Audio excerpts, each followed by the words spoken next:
suis là aujourd'hui pour vous présenter un projet. Un projet qui est né des consultations que nous n'avons pas pu faire de manière physique, mais qui ont été réalisées à partir de l'outil informatique par des conférences, par des visioconférences. Vous saviez que nous avions une DSE qui faisait 127 personnes. Le parti ne pouvait pas continuer comme ça. En accord avec le président, nous avons jugé de travailler avec des amis pour essayer de lui faire une proposition de manière à redynamiser le parti. C'est la raison pour laquelle, avec l'ancien coordinateur, je tiens à le remercier, Hamessa. Il a dirigé la DSE pendant 3 ans. J'ai été à côté de lui. J'assume l'ensemble de ce qui a été fait en bien et ce qui a été fait en mal. Parce que c'est ça aussi faire preuve de responsabilité. Je le salue. Il n'est pas là aujourd'hui parmi nous. Il se trouve au Sénégal. Mais je sais que le cœur y est. Il a une pensée pour nous. Je l'ai eu au téléphone hier soir. Et pendant le mois de janvier et de février, nous avons eu des conférences Zoom avec certaines personnes ressources du parti. Et je vais les nommer. Il s'agit du camarade Cheikh Agne que je salue avec déférence, du camarade Babadem, du camarade Badou Sow, du camarade Lassana Koïta, du camarade Ousmane Bob, du camarade Souleymane Diallo, du camarade Mamalagel Conté, du camarade Emile Bahoum, du camarade Abdoulaye Mbouch, mais aussi de notre camarade et sœur Awadjo Mbake, qui m'a demandé, que j'ai eu au téléphone hier soir et tout à l'heure, qui m'a demandé de vous présenter ses excuses pour des raisons qu'a expliqué tout à l'heure Seydi Abdoulaye Ndiaye. Elle est souffrante et en plus elle est frappée par le deuil. Je vais donc vous dire la feuille de route que le président nous a tracée. Et avant cela, vous dire que pendant cette période de janvier et de février, nous avons travaillé sur comment structurer, comment faire en sorte que nous ayons une nouvelle DSE. Et sur ce, l'ensemble des coordinateurs qui ont assisté à ces visioconférences ont accepté la mise en place des coordinations. C'est le projet que je vais vous présenter aujourd'hui. Et je veux que nous discutions sur ce projet-là. Pour cela, après avoir fait ces conférences, nous avons soumis le projet à M. le Président de la République, qui, le 18 mai dernier, l'a validé et m'a donné une feuille de route. Mais avant cela, je voudrais revenir sur les recommandations qu'il nous a faites. L'audience s'est déroulée en 2 parties. Les premiers ont été reçus, ensuite donc les seconds. Il a insisté sur 4 sujets essentiels. D'abord, le devoir d'unité. Un parti qui se divise est un parti qui se meurt. Un parti qui se ferme est un parti qui se meurt. Il nous a demandé de travailler dans l'unité, mais aussi de nous ouvrir aux autres. Parce qu'un parti qui ne s'ouvre pas est un parti qui rétrécit. Ça, c'était sa première recommandation. Il nous a demandé de travailler dans la solidarité. Je salue à l'instant l'entrée de nos amis. Je salue l'entrée de nos amis, le consul général Amadou Diallo, qui fait un travail remarquable au consulat général du Sénégal à Paris. Je salue notre camarade et ami et mon grand frère, le conseiller spécial du président de la République, M. Malik Gaye. En ce qui concerne Malik, je voudrais porter à votre connaissance que l'ensemble des dépenses de cette rencontre sont montées à 3 490 €. Il en a pris en charge 2 740 €. Ce qui fait que cette réunion ne revient au parti qu'à 750 €. Tout le reste, c'est lui qui a pris en charge. Je tiens à le remercier vivement. Je voudrais donc continuer sur la feuille de route et les recommandations du président de la République, président du parti. Le président nous a donc appelé l'unité et l'ouverture. Il nous a demandé de travailler sur la solidarité entre nous. Il veut que nous redevenions ce que nous n'aurions jamais dû cesser d'être. La grande famille, la grande et belle famille qu'il a conduit au pouvoir en 2012. Je veux, avec lui, que nos retrouvailles soient celles que nous avions en 2009, 2010, 2011, 2012. À chaque fois qu'on se voyait, comme l'a rappelé tout à l'heure Khadija, on se disait des haïos. On avait envie de se voir. On avait hâte de se retrouver. Donc je veux vraiment, avec le président, que nous retrouvions cet esprit-là.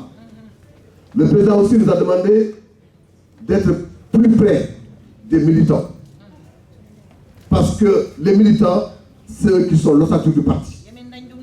Un parti qui n'a pas de militants est un parti qui se meurt. Le président nous a demandé que ce soit en période d'heure ou en période de malheur, que le parti, que les responsables du parti aillent voir les militants, notamment quand il s'agit de décès. Lorsque un malheur frappe un membre du parti, il nous a demandé, c'est une instruction qu'il a faite, il nous a dit d'aller présenter nos condoléances.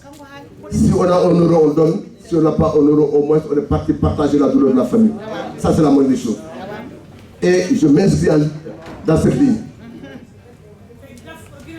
Dans ces recommandations, le président nous a demandé de laisser les sections telles quelles, de ne pas les toucher. Parce que la mise en coordination ne signifie pas la mort des sections. Les sections vont demeurer, on va les amplifier. La coordination n'est qu'un outil pour permettre aux gens de travailler plus près de la base. Parce que c'est la base du parti qui fait vivre le parti. Ce n'est pas l'élite. Chaque section a des militants, a des gens de base. Ce sont ces gens-là que nous allons déplacer le jour des élections. Donc on leur doit respect et considération.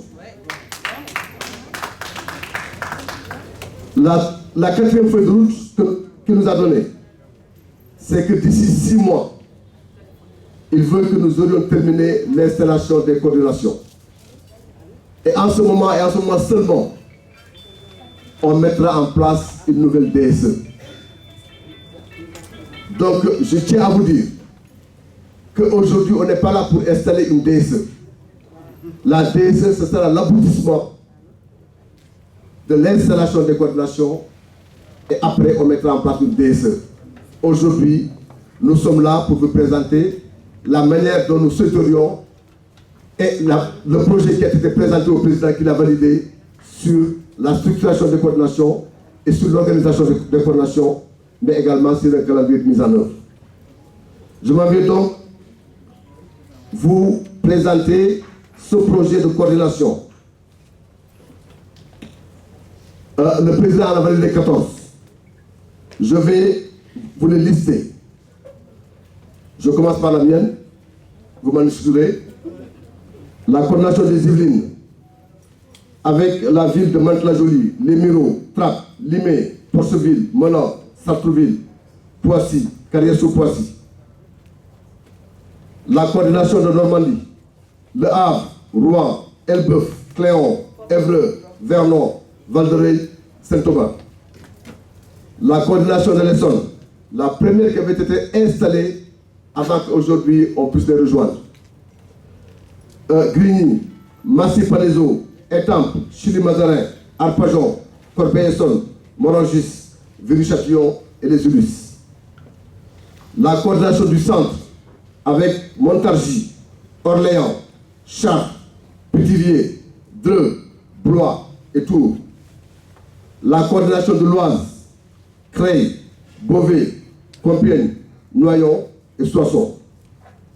La coordination de Paris Intramuros, Charonne, Paris 18e, Paris 19e, Paris 12e, Paris 13e, Paris 14e, Paris 19e, Bello, Amagné, Loré, Fort-de-Vaux, Riquet, Rue de Retrait, Saint-Just et Chevaleret. La coordination des sections 94, 95 et 77. parce qu'on a voulu regrouper certains départements.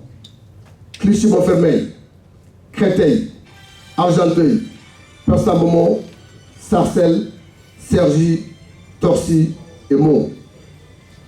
La coordination des 92 et 93, Clamart, Gennevilliers, Courbevoie, Boulogne, Agnières, Bagneux, Saint-Ouen, Pré-Saint-Gervais, Courneuve, Pantin, Bondy, Bagnolet, Blaménil, Bobigny, Aubervilliers et Montreuil.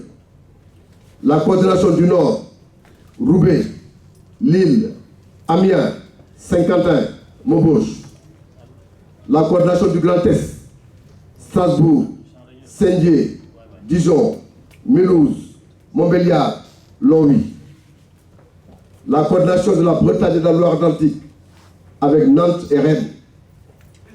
La coordination de Marseille, la grande coordination du Sud, avec Marseille 1, Marseille 2, Cannes, Nice, La Seine-Toulon, Montpellier, Aix-en-Provence, Monaco.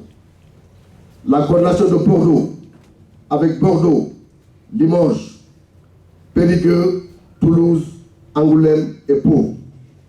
La coordination de Lyon, avec Lyon, Saint-Étienne, Grenoble, Vichy, Clermont-Ferrand et Savoie. Voilà, chers camarades, les 14 coordinations que le président de notre parti a validées, donc que nous vous soumettons aujourd'hui. Ensuite, il va falloir qu'on vous dise comment on va structurer ces coordinations. Là, ça fera l'objet d'une discussion entre nous. Je dis mon texte.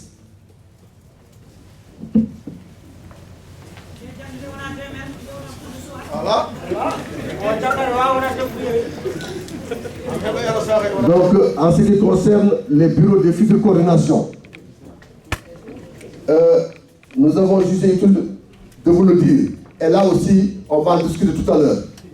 Nous voulons que ce soit uniforme partout, si c'est possible. Mais aussi, on peut s'adapter. Parce que nous avons des coordinations où il n'y a pas beaucoup de sections. Donc, plus on s'ouvrira, mieux ce sera. Parce qu'il va falloir que chaque section s'y retrouve. Donc, en ce qui concerne les bureaux des coordinations, il y aura un coordinateur, un vice-coordinateur, un secrétaire administratif, un secrétaire à la communication, un adjoint, un trésorier général, un adjoint,